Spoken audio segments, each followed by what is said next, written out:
404. A Death Wish.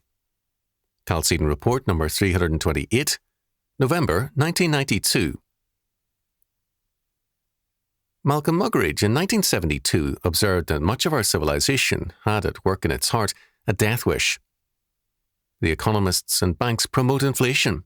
The, quote, educationalists, end quote, create moral and intellectual chaos. Moralists undermine morality, and our theologians dismantle the faith that they are supposed to promote. Things have not improved in the 20 years since Muggeridge made that statement. Even worse, too often the churches have joined forces with the enemies of Christ. All too much preaching and teaching is designed for the mentally lazy or the retarded. It is so meagre and childish. People do not want to think nor to grow, and they prefer clergymen who give them pap, not strong food. As a result, the church is spiritually anemic. A walk into most evangelical bookstores is distressing. The serious books are few.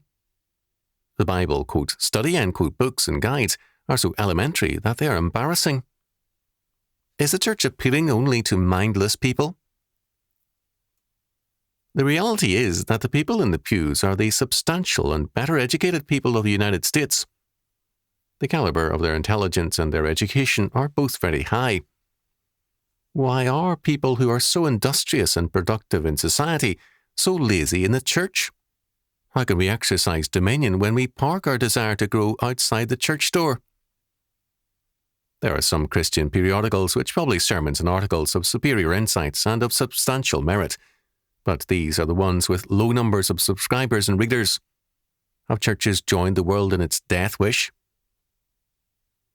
In Proverbs chapter 8, verses 35 and 36, we are told that wisdom says, "For whoso findeth me findeth life, and shall obtain favour of the Lord.